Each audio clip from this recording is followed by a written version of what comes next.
Écoutez le monde vétérinaire autrement sur Veto Micro. Bonjour, je suis Sophie Wilforn, vétote multicasquette, et je me suis fixée comme mission l'amélioration du quotidien des vétérinaires. Et moi je suis Marine Slove, vétérinaire touche-à-tout, journaliste, consultante et cofondatrice de Veto Job. Bienvenue sur le podcast qui rend la parole aux vétérinaires. Grâce à ce média, nous pouvons enfin livrer notre regard sur la profession.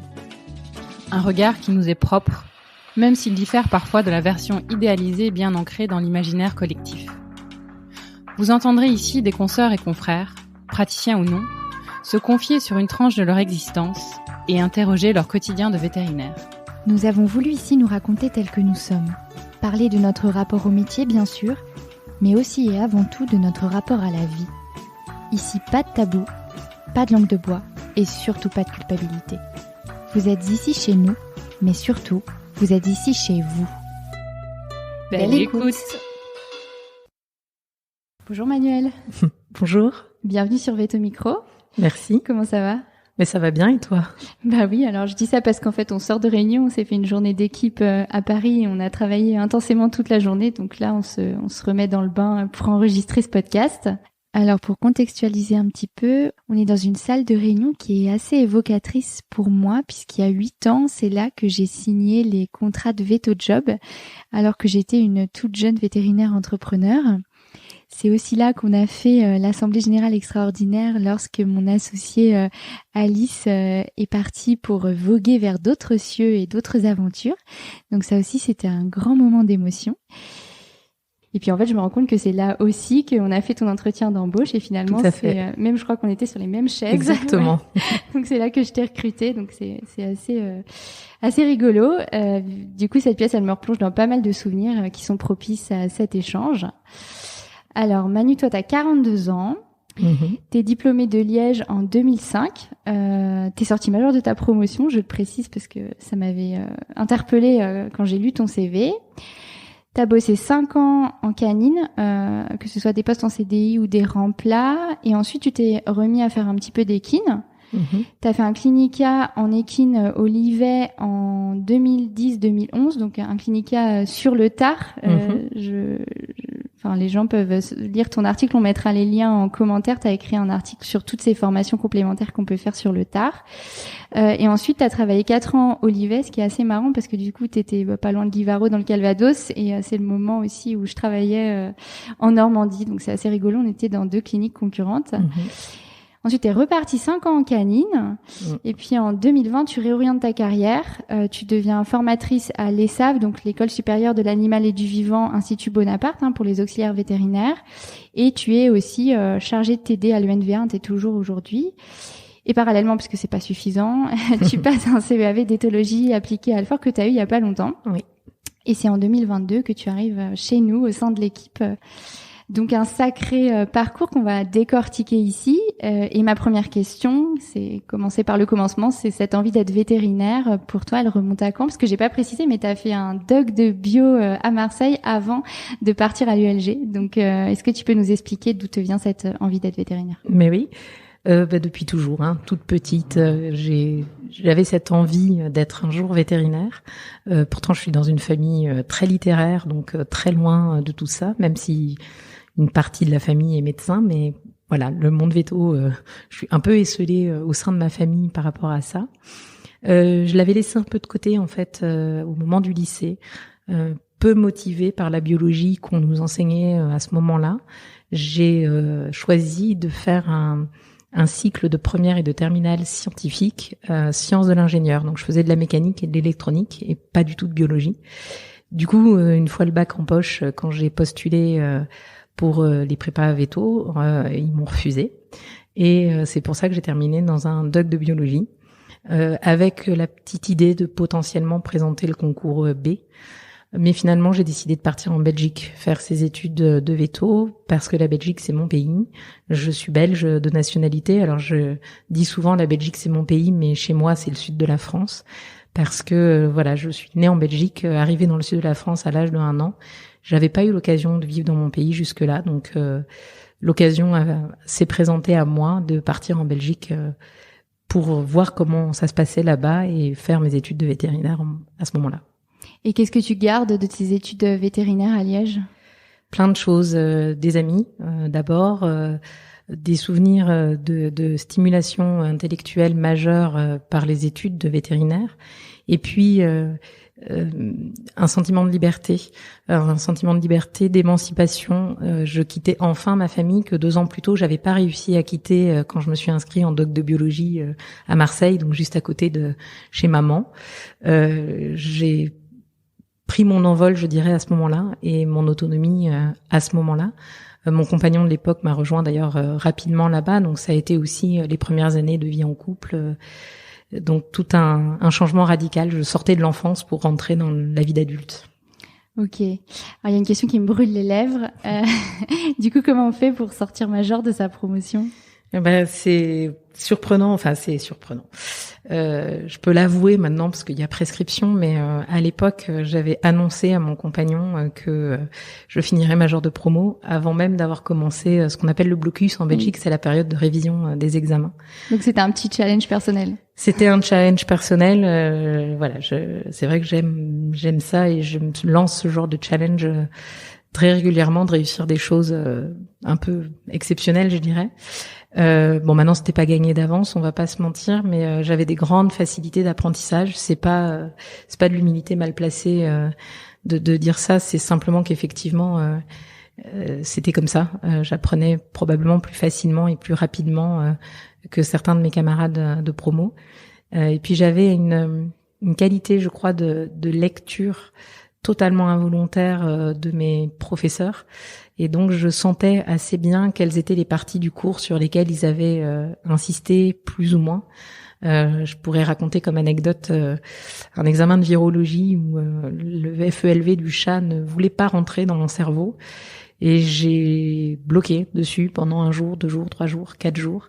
J'étais persuadée que ce serait le sujet de l'examen et c'était le sujet de l'examen. Ce qui rend l'examen beaucoup plus facile quand vous avez passé 4 jours entiers dessus, évidemment. Ouais, c'est fou, c'est vraiment une capacité intuitive un peu surdéveloppée, quoi. Oui, et qui a sauvé d'ailleurs mon groupe de TP à l'époque parce que la porte de l'examen du TD de bactériaux nous annonce qu'il y aura des photos et qu'il faudra interpréter les photos, alors qu'on nous avait dit l'inverse. J'avais retenu 5 photos de tous les TD. Je les ai données à tous les camarades. C'était les 5 photos de l'examen. Ah non, mais c'est complètement fou. C'est un 6e sens, là. Oui, c'est ça. Moi, j'ai jamais compris le comment du pourquoi, mais c'était comme ça. Et donc, j'avoue que ça m'a sauvé bien des fois. Ouais, oui, ça, je veux bien te croire. Donc, du coup, tu finis tes études à Liège et tu arrives dans la vie active. Qu'est-ce que tu choisis comme premier poste et pourquoi? Alors quand je suis sortie du coup en tant que majeure de promo, on m'a proposé des postes à l'université à Liège, 3 dans mes souvenirs que j'ai refusé. J'ai refusé non pas parce que ça m'intéressait pas de travailler en université, mais j'estimais que pour pouvoir former et transmettre de futurs étudiants vétérinaires, il fallait être vétérinaire et le diplôme pour moi suffisait pas. Je voulais aller voir comment ça se passait sur le terrain. Pourquoi ce premier poste-là? Je dirais la zone de confort. C'est l'endroit, la clinique dans laquelle j'avais fait mon stage de fin d'études, enfin de 3e année, de 6e année, mais c'est le 3e doctorat en Belgique. Donc c'est la clinique dans le village dans lequel j'avais grandi, dans le village dans lequel vit ma mère et vivaient mes frères et sœurs. Et donc je suis retournée là-bas par facilité et en même temps par un besoin de commencer à travailler extrêmement vite. J'ai été diplômée le 2 juillet et le 4 je travaillais. J'ai eu peur, je crois, de ne pas trouver de boulot. Donc j'ai un peu sauté sur la première occasion avant de me poser les questions de pourquoi ce poste-là, pourquoi pas un autre, pourquoi là, pourquoi pas ailleurs, pourquoi de la canine et pas de l'équine, etc. Finalement, tu n'avais pas encore fait le point sur tes attentes en tant que jeune vétérinaire. Tu as un peu foncé tête baissée sans te demander finalement ce qui était le plus important pour toi pour un poste. Est-ce que ça, tu te l'es posé par la suite comme question? Très vite après. Après ce premier poste qui était à temps partiel, il a fallu compléter ce temps partiel. Et là, j'ai commencé à me poser des questions sur qu'est-ce que j'avais envie de voir, qu'est-ce que j'avais envie d'apprendre, qu'est-ce qui me donnait du plaisir dans le travail et qu'est-ce qui éventuellement était plus contraignant pour moi. Et par exemple, j'ai très vite compris que La chirurgie, je resterai sur de la chirurgie de base, mais que je ne deviendrai jamais une grande chirurgienne, parce que rester 3 heures debout à côté de ma table de chirurgie, c'était vraiment pas fait pour moi. Donc là, on est d'accord, on parle de poste en canine. Oui. Et à quel moment tu fais cette transition entre la canine et l'équine? 5 ans plus tard, je commence à me dire à ce moment-là, dans ma vie personnelle plus que dans ma vie professionnelle, pour être totalement transparente, que j'ai besoin de changement. Donc je regarde les annonces un peu au hasard des pages qui défilent sous mes yeux, et je tombe sur l'annonce du Clinica en Normandie, à la clinique d'Olivet, et je postule, j'envoie un mail entre 2 consultations, j'avais pas de CV sous la main, j'avais rien du tout. Et ils m'ont répondu. Et t'avais une connaissance du milieu du cheval d'un point de vue plus personnel peut-être? J'étais cavalière. T'étais cavalière. Depuis toujours. D'accord. Depuis toute petite, je faisais du cheval tous les week-ends dès que je pouvais. Donc oui, j'avais cette connaissance. En tout cas, je connaissais l'animal cheval. Les connaissances médicales remontaient à 5 ans avant à l'école et étaient un peu lointaines à ce moment-là, soyons clairs. Et du coup, tu fais ce Clinica qu'on appelait avant internat privé. 5 ans après avoir commencé à exercer, qu'est-ce que ça change, ça, pour toi? Pour moi, ça a tout changé. D'abord, très vite, mes co-internes m'appelaient maman, parce que j'étais pas maman à l'époque du tout, mais le côté peut-être responsabilité, protection des autres et était très présent chez moi, donc c'est venu très très vite comme surnom, je dirais, dans l'équipe. Plus de maturité quand j'ai fait mon Clinica. Beaucoup plus de recul sur ce que j'allais en garder, ce que j'allais pas forcément en garder. Je sais que je faisais mes rotations en orthopédie très consciencieusement, mais en sachant pertinemment que je ne ferais jamais d'orthopédie équine. C'était pas du tout le domaine qui m'intéressait et qui me motivait. Donc pourquoi? Parce que souvent on entend l'inverse. C'est plutôt un domaine qui intéresse énormément les jeunes vétérinaires équins. Moi c'était la médecine. La médecine, la néonate, clairement l'anesthésie, toute cette partie-là qui m'attirait beaucoup et qui m'a attirée dans les années qui ont suivi. L'orthopédie c'était pas du tout mon domaine de prédilection. Je trouvais ça intéressant, hein, entendons-nous bien, c'est pas du tout que je trouvais pas ça intéressant, mais ça m'apportait pas le même plaisir et la même satisfaction, donc j'ai laissé de côté assez spontanément, je dirais. D'accord. Et tu décides après ce Clinica de rester du coup Olivet dans cette grosse structure équine. C'est plus compliqué que ça parce que je pars après ce Clinica. Je pars pendant 6 mois refaire de la canine à Perpignan. Rien à voir avec le reste, pour un remplacement, pour un congé maternité. Et à cette époque-là, la clinique d'Olivet cherchait un deuxième spécialiste en médecine. Et ils avaient des difficultés à trouver la bonne personne, et c'est donc Valérie Picandet qui m'a rappelé en me disant écoute, j'ai une proposition très malhonnête à te faire, si tu es OK, j'ai besoin de toi pour la saison qui vient de gynéco et de néonate, mais je te le dis clairement, dès qu'on a trouvé la personne qu'il faut pour le poste, on embauchera cette personne-là, et toi éventuellement on te proposera un autre poste, mais voilà. Et j'ai foncé parce que j'avais pas vraiment d'attache à Perpignan et que c'était mon rêve absolu de retourner travailler là-bas, donc j'y suis allée les yeux fermés. Et tu fais combien d'années d'équine à ce moment-là, d'équine pure? Je fais 3 ans d'équine pure, un peu moins de 3 ans. Ouais, un peu moins de 3 ans d'équine pure là-bas. 1 année donc dans le service de médecine, en anesthésie, en néonate, à gérer les internes pendant les rotations dans les hôpitaux, et puis la suite sur le terrain, en gynéco notamment. Donc j'ai fait 1 saison et demie de gynéco équine pure. Et puis c'est la vie qui a fait que j'ai rencontré mon mari actuel et que je ne me suis pas vue moi continuer dans le monde de l'équine avec des projets de vie de famille et des envies d'enfants. Ok, du coup, avant de passer à cette partie-là, oui. J'ai quand même une question.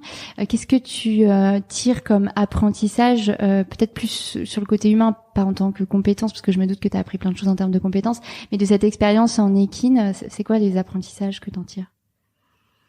Au niveau humain, ce qui m'a surtout impressionné, c'est cette capacité dans une structure avec un nombre de patrons et de salariés qui est énorme. Hein. Je crois que déjà à l'époque, on était une vingtaine de vétérinaires, auxquels on ajoute les assistantes, auxquelles on ajoute l'équipe du secrétariat, la comptable. C'est cet esprit d'équipe qui était extrêmement présent, cette solidarité. Je me rappellerai toujours d'un soir où j'étais de garde et où une jument qui arrivait pour une dystocie assez sévère d'un client qui n'était pas le plus facile de la clientèle, et j'ai rien demandé à personne, et quand la jument est arrivée, on était 6 vétos sur place, plus les internes, alors qu'ils avaient tous fini leur journée, mais ils étaient tous restés parce qu'il fallait gérer cette situation comme il fallait, et que c'était très spontané. Et donc c'est cette force de l'équipe qui m'a marqué le plus et que j'ai trouvé extrêmement flagrante là-bas. Donc t'en tires une expérience très positive. Extrêmement positive. Ensuite, donc tu parlais tout à l'heure de cette partie vie de famille. Donc à la fois Olivier, il t'appelait maman, mais t'étais pas encore maman. Du coup, tu étais en train de commencer à m'expliquer que finalement cette vie trépidante en équine, tu te voyais pas forcément la continuer avec ta vie de famille. Est-ce que tu peux nous en dire un peu plus là-dessus? Je suis généralement très investie dans ce que je fais. Donc à l'IV, j'étais hyper investie. Je travaillais beaucoup et avec passion et envie, donc je regrette rien, encore une fois, mais je ne me voyais pas ne plus le faire de cette façon-là. Or, j'avais envie de cette vie de famille, et dans cette vie-là, j'avais pas de place pour une vie de famille. Alors on ajoute à ça quand même, soyons clairs, le fait que mon mari travaille sur Paris, qu'il pouvait pas changer si facilement que ça de région géographique, et décision a été prise que c'est moi qui ai quitté finalement la Normandie, chère à mon cœur pourtant, pour venir m'installer en grande banlieue parisienne. Donc un retour en canine à ce moment-là. Un retour en canine à ce moment-là, tout à fait. Et là-dessus, tu peux nous en dire un peu plus, comment tu refais cette transition dans l'autre sens de l'équine à la canine, et comment tu retrouves une place dans ta pratique canine? C'est une période qui est pas forcément simple. À la fois, c'est une période qui est très heureuse, puisque c'est le début de ma vie de couple avec mon mari actuel, donc évidemment énormément de souvenirs. Je tombe enceinte en plus extrêmement rapidement dans les mois qui suivent, donc une période extrêmement heureuse, et pourtant une difficulté à retourner en canine. Alors pas du tout une difficulté pratique, ça j'avais rien perdu. Ici, pour l'anecdote, je me rappelle avoir eu un oubli sur le délai de la validité du vaccin rage quand il a fallu refaire le premier vaccin rage sur un chien. Mais pour autant, tout le reste était là. Donc ça, pas de problème à ce niveau-là. J'ai eu plus de mal, par contre, à revenir dans des équipes de plus petite taille, pour le coup. Ce qui a été... Et pourquoi ça ?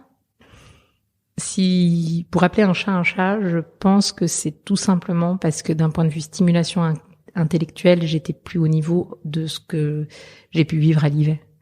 Mais c'est... L'IVET où tu avais une grosse partie de référés. Ouais. Une grosse partie de référés, et puis surtout une très très grosse clientèle de professionnels. Dont les moyens financiers, ce qui m'a choqué d'ailleurs, hein, ça a été un gros conflit aussi avec moi-même au départ, parce qu'à la fois je trouvais ça super passionnant et hyper intéressant, et en même temps hyper choquant de pouvoir mettre des dizaines de milliers d'euros dans un poulain qui était à peine né, alors que des enfants un peu partout dans le monde n'avaient pas accès aux mêmes soins. Donc voilà, ça a été compliqué, mais ça n'empêche que d'un point de vue de ce qu'on pouvait faire, de ce qu'on était amené à faire, c'était hyper intéressant et valorisant intellectuellement. C'était toujours intéressant et valorisant de travailler en clientèle canine, mais c'est pas quand même le même niveau de réflexion, le même rythme. Et donc il y a eu une transition qui a été un petit peu délicate, et qui a été complètement contrebalancée quand j'ai eu un poste dans une structure. En fait, c'était deux vétérinaires qui ouvraient une deuxième clinique, et ils embauchaient quelqu'un, donc ça a été moi pour le coup, pour lancer cette deuxième clinique. Et donc tout en étant complètement salarié, j'avais beaucoup plus de responsabilités pour lancer la clinique, et beaucoup plus d'enjeux il y avait un vrai enjeu de faire démarrer cette structure qui avait besoin donc un challenge pour revenir à ce qui me motive. Et du coup, c'est redevenu extrêmement motivant. Oui. D'accord. Donc, tu as quand même eu un parcours de praticienne assez riche et diversifié, ce qui est plutôt positif, hein, parce que parfois les gens racontent des choses moins positives. Mais du coup, j'ai une question. Est-ce que il y a eu quand même des moments dans cette carrière de praticienne où il y a des choses qui t'ont mis mal à l'aise ou qui t'ont choqué? Donc, tu parlais de cette partie d'équine avec des budgets énormes. Est-ce qu'il y a d'autres choses qui se sont un peu moins bien passées? Alors là, je vais être un peu de la vieille génération. Quand je suis sortie, on avait quand même encore beaucoup, en province notamment, de propriétaires de chiens et de chats qui n'avaient peut-être pas encore le même rapport avec leur animal que la plupart des gens ont maintenant. Et donc j'ai eu, moi, des demandes parfois d'euthanasie dans des contextes qui n'étaient pas complètement légitimes, je dirais, ou des situations où l'animal n'avait pas accès aux soins, parce que l'animal était quand même vécu un peu comme un objet et pas vraiment comme un animal, comme un être. Tu trouves que les choses ont beaucoup changé? Oui. Ouais.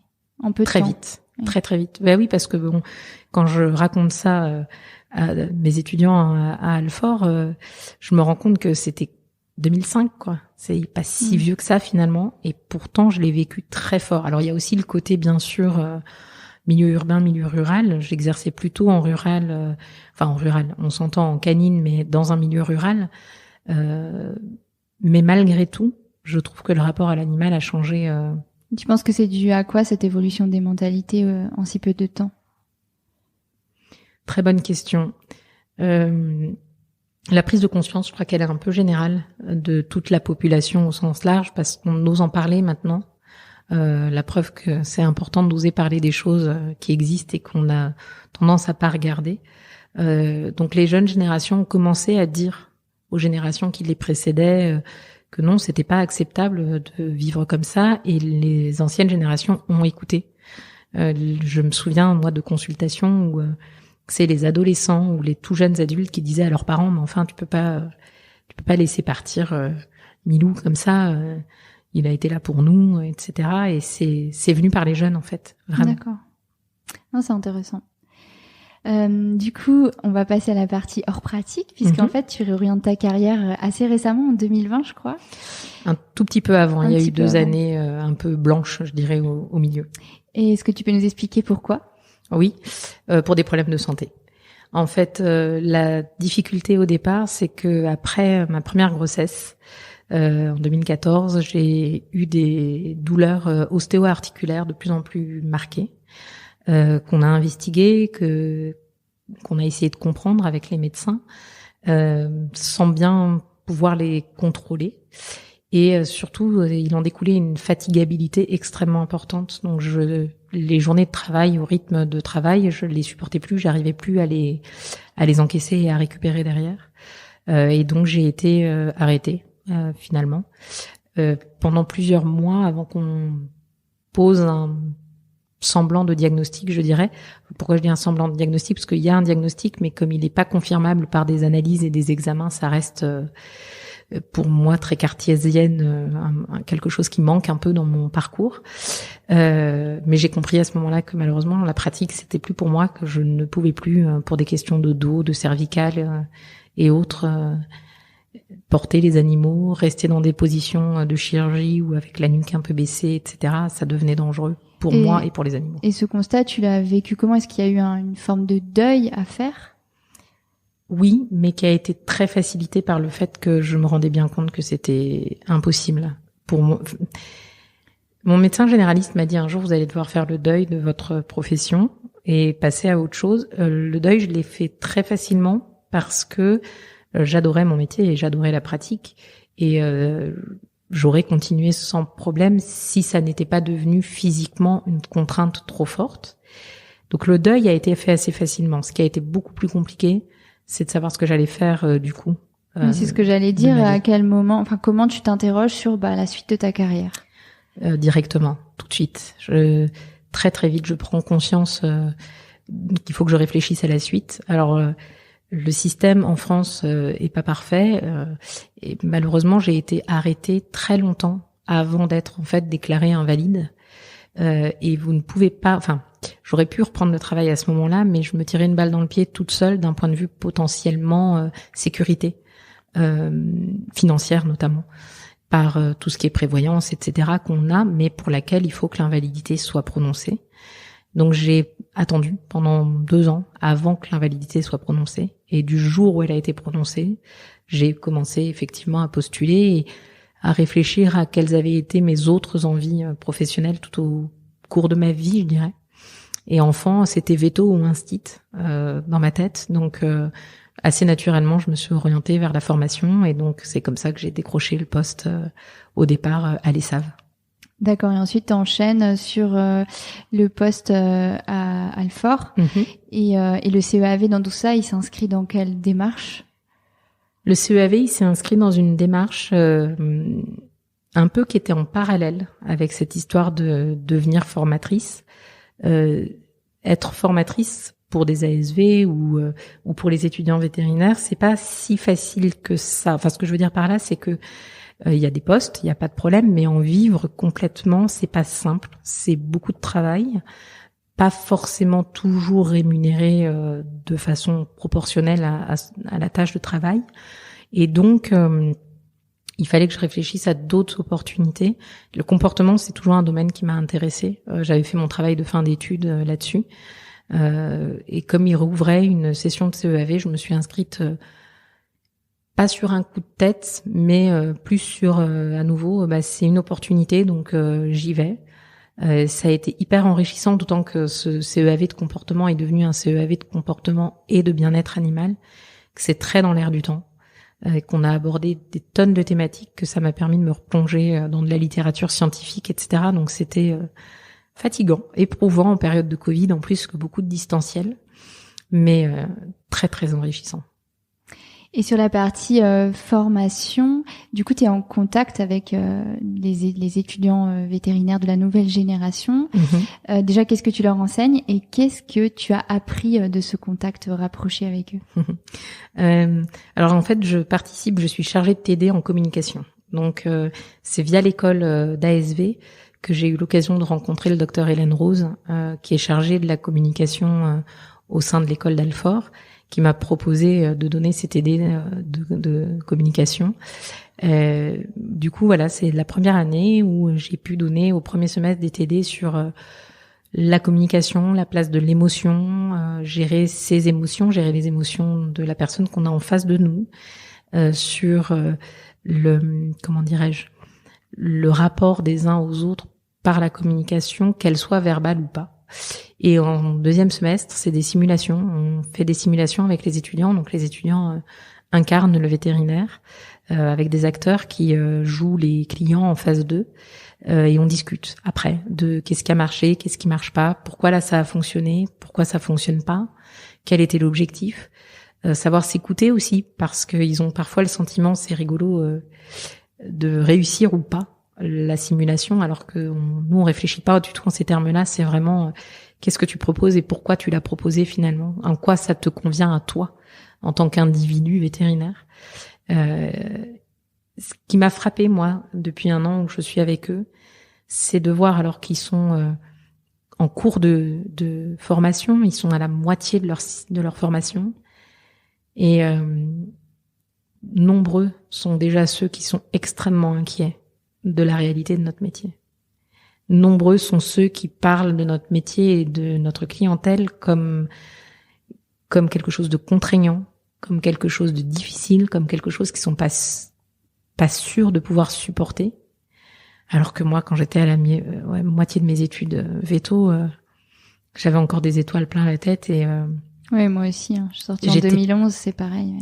Les choses ont beaucoup changé de ce point de vue-là, je pense. Alors eux, ils sont très sensibilisés parce que, de par la crise de la Covid, ils ont beaucoup fait de distanciel et donc ils sont très très nombreux à avoir pris des boulots d'ASV ou d'aide, ou avoir fait des stages, avoir été dans des cliniques. Donc en fait, ils ont beaucoup plus vu la réalité de terrain que ce que je pense les générations précédentes la voyaient à ce stade-là de leurs études. Et je pense que ça les a un peu inquiétés. D'accord. Et du coup, j'en profite pour rebondir sur les ASV, pour te poser la même question, puisque tu as enseigné aussi à l'ESAV. Ton ressenti sur la nouvelle génération d'ASV, il est de quel ordre? Les ASV, ils sont hyper motivés. Ils ont juste envie que les choses changent sur leur statut, ici en France, qu'on leur laisse faire plus de choses, qu'ils soient reconnus dans leurs compétences ou dans leur capacité éventuelle qui va parfois au-delà de ce qu'on peut leur demander dans les structures vétérinaires pour le moment. Ils sont d'une motivation sans faille. C'est le jour et la nuit entre les étudiants en véto. Alors attention, je ne noircis pas le tableau. C'est pas l'image que je voudrais donner. Ils sont plein de bonne volonté. Ils sont hyper motivés, mais beaucoup plus sur la réserve. Sur la réserve, parce qu'avec une prise de conscience qui semble déjà forte, mais toujours extrêmement motivés pour la suite et pour beaucoup très conscients de ce qu'ils ont envie et pas envie de faire ou d'accepter. Les ASV beaucoup plus optimistes et peut-être plus naïfs pour le moment en tout cas quant à leur futur métier. D'accord. Et du coup, forte de toute cette expérience variée, c'est quoi aujourd'hui tes envies professionnelles et tes nouveaux challenges? Écrire.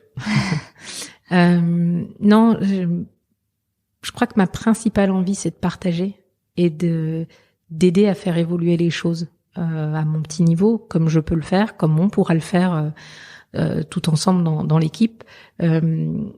Donner mon point de vue, prendre le point de vue des autres, partager, réfléchir et parler des choses qui trop souvent sont tues par peur de, je sais pas, choquer ou déranger, ou alors que parler, ça fait du bien. Oui, je suis d'accord avec toi. Parler, ça fait du bien et je pense qu'on va s'y employer dans les mois à venir. J'aime bien conclure par une question qui souvent interpelle pas mal de monde. C'est si tu devais donner un conseil à un jeune vétérinaire qui débute aujourd'hui, qu'est-ce que tu aurais envie de lui dire? Tout est possible. Tout est possible. Et c'est pas parce qu'on a pris une décision et un chemin au début qu'on peut pas revenir sur autre chose après. J'en suis la preuve vivante et je suis pas la seule. J'ai fait de la canine pure pendant 5 ans, j'ai rebasculé en équine après. Je suis retournée sur de la canine. Finalement, maintenant, je suis vétérinaire non praticienne. Il y a plein de choix qui s'offrent à nous. Et si j'avais un conseil, c'est celui que je donnais à mes élèves ASV. Si un jour vous n'êtes pas bien dans un poste, ne condamnez pas votre profession. Changez de clinique avant de changer de métier. Voilà, c'est une chouette conclusion. Je me dis que j'ai quand même une super collaboratrice. Merci Manu pour cet échange. Merci à toi. Si vous avez aimé cet épisode, n'hésitez pas à le partager à vos amis, à vos collègues, à tous les vétérinaires que ça peut intéresser et ou à lui laisser 5 étoiles. Ça aide vraiment ce podcast à se faire connaître et à se développer. Il me reste à vous souhaiter une très belle journée et surtout prenez soin de vous, de votre famille, de vos collègues et de vos patients.